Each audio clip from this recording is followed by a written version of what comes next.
محترم سامعین، آج کے سبق کے اندر ہم نے یہ پڑھنا ہے کہ جب رسول اللہ صلی اللہ علیہ وسلم کو کوئی خوشخبری ملتی تھی نا، پھر بھی حضور نماز پڑھتے تھے۔ اس کو کہتے ہیں صلاۃ شکرانہ، شکرانے کے نوافل جی۔ اس کی بھی عادت بنائیں اور کبھی محسوس بھی کریں اللہ نے جو خوشی عطا فرمائی ہے جی۔ آج تو ہر وقت ہمارے سامنے غم ہی غم ہوتے ہیں جی، خوشی محسوس نہیں ہوتی، وگرنہ خوشیاں کوئی کم ہیں جو اللہ نے دی ہیں۔ کبھی تنہائی کے اندر بندہ بیٹھ کے سوچے، سر کے بالوں سے لے کر پاؤں کی چھوٹی انگلی کے ناخن تک یہ پورا جسم انسان کا سلامت ہے، آنکھیں دیکھ رہی ہیں، زبان بول رہی ہے، کان سن رہے ہیں، پاؤں چل رہے ہیں، ہاتھ پکڑ رہے ہیں، دل اپنی جگہ پر ٹھیک ٹھیک حرکت کر رہا ہے، معدہ کام کر رہا ہے، جگر کام کر رہا ہے، تمام اعضاء اپنی جگہ پر سلامت ہیں۔ یہ اتنی بڑی نعمت ہے کہ اس کے اوپر ہمیں اللہ کا شکر ادا کرنا چاہیے، اور کچھ نہ بھی ہو نا، اس کا سلامت رہنا یہ ہمیں شکر ادا کرنے پر مجبور کرتا ہے جی۔ تو اس لیے شکر ادا کرنا چاہیے۔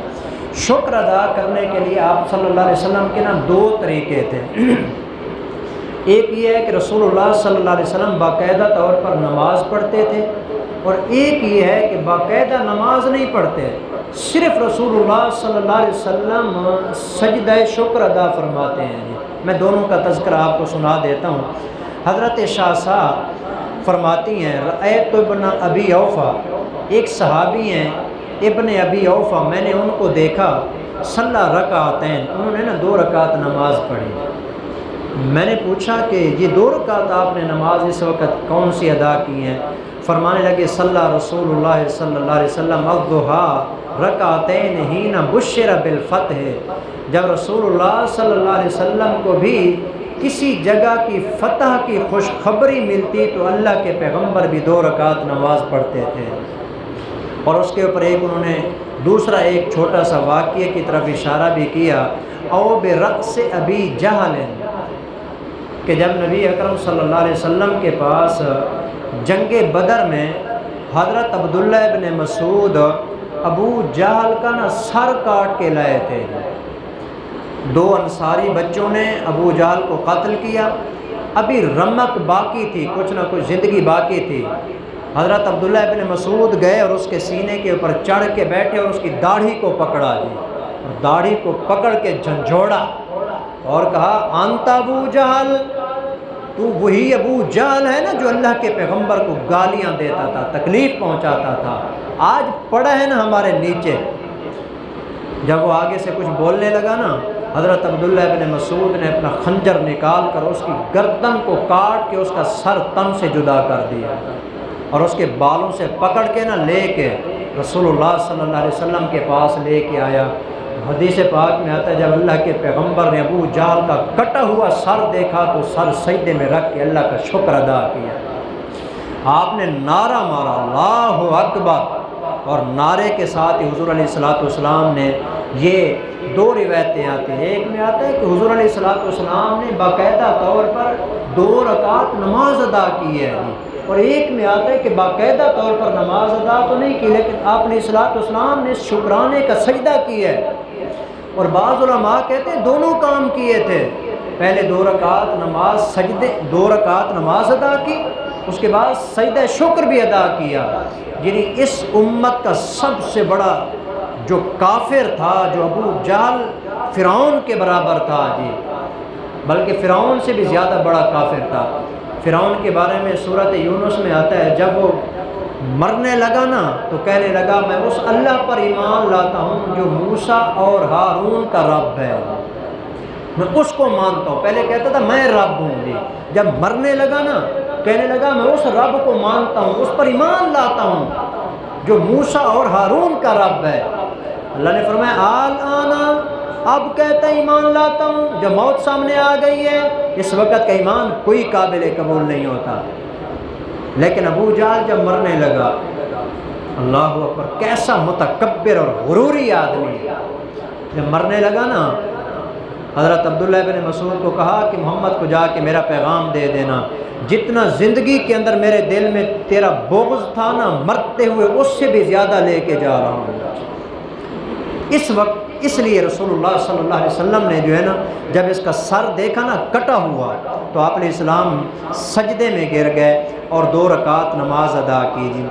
چنانچہ اور بھی بہت ساری روایات ہیں جس کے اندر آتا ہے، ایک حضرت ابو بکرہ کی روایت ہے جی، فرماتے ہیں کہ انہو کان اذا جاء امر السرور، جب حضور کے پاس کوئی خوشخبری آتی، اور بشر بھی، یا کسی چیز کی حضور کو خوشخبری دی جاتی، خر ساجدا شاکرن للہ، اللہ کا شکر ادا کرنے کے لیے رسول اللہ صلی اللہ علیہ وسلم سجدہ شکر ادا فرماتے تھے۔ ایک اور چھوٹی سی حدیث سنا دیتا ہوں۔ حضرت ابو بکر صدیق رضی اللہ تعالیٰ عنہ فرماتے ہیں، ایک دفعہ نا میں نے مسجد نبوی کے اندر رسول اللہ صلی اللہ علیہ وسلم کو دیکھا، اتنا لمبا سجدہ کیا نا، اتنا لمبا سجدہ میں نے کبھی حضور کو کرتے ہوئے نہیں دیکھا تھا۔ میں بڑا حیران کہ یہ پتہ نہیں کیا ہے، اتنا لمبا سجدہ رسول اللہ صلی اللہ علیہ وسلم فرما رہے ہیں۔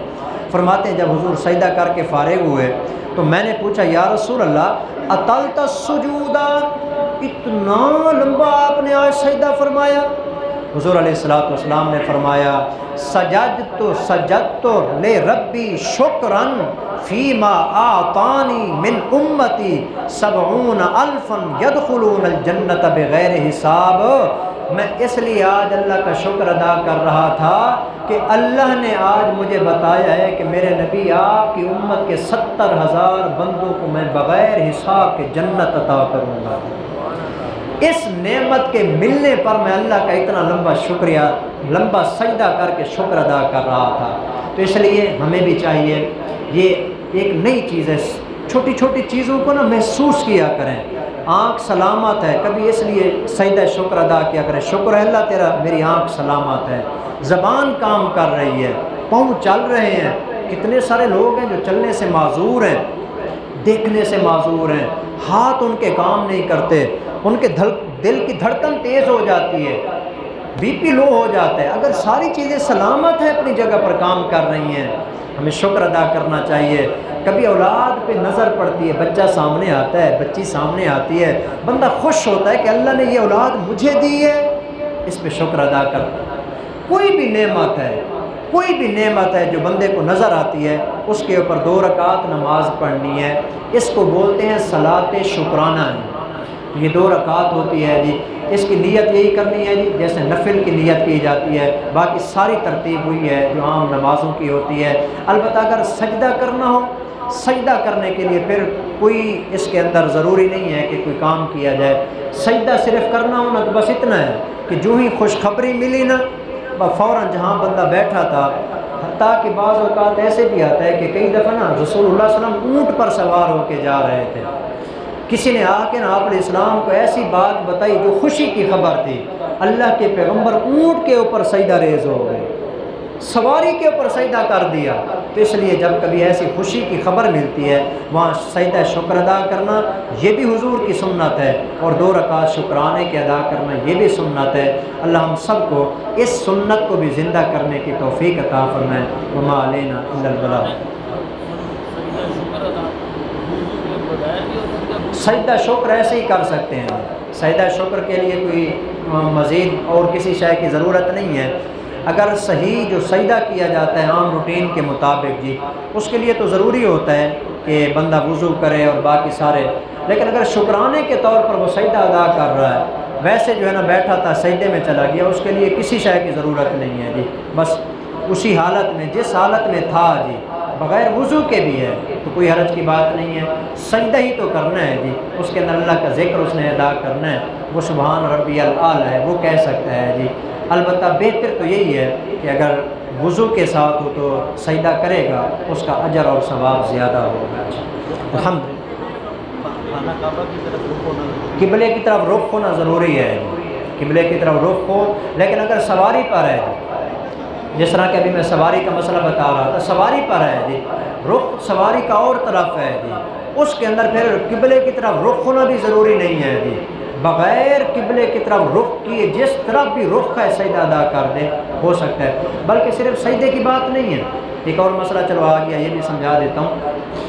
نفل نماز پڑھے نا، نفل نماز پڑھنے کے لیے ویسے تو حکم یہ ہے کہ قبلے کی طرف رخ ہونا ضروری ہے جی، لیکن اگر کوئی ایسی مجبوری بن گئی ہے، بندہ سواری پر سوار ہے، قبلے کی طرف رخ نہیں ہو سکتا اور بندے کا دل کر رہا ہے کہ نفل ادا کروں جی، تو جس طرف مرضی ہے سواری کا رخ ہونا اس طرف منہ کر کے نماز پڑھ لے، اللہ اس کو انشاءاللہ قبول فرمائے، کیونکہ اللہ تو ہر جگہ موجود ہے جی۔ یہ تو اللہ پاک نے ہمیں ایک قبلہ نعمت کے طور پر دی ہے، مجبوری کی حالت میں یہ جائز ہے نہ۔ یہ 3 اوقات ہیں جی، سورج نکلنے کا وقت، سورج ڈوبنے کا وقت، عین زوال کا وقت جی، ان 3 اوقات کے علاوہ کی بات ہے۔ ان 3 اوقات کے اندر کسی قسم کا سجدہ اور کسی قسم کی نماز جو ہے یہ ادا نہیں کرنی چاہیے۔ الحمدللہ۔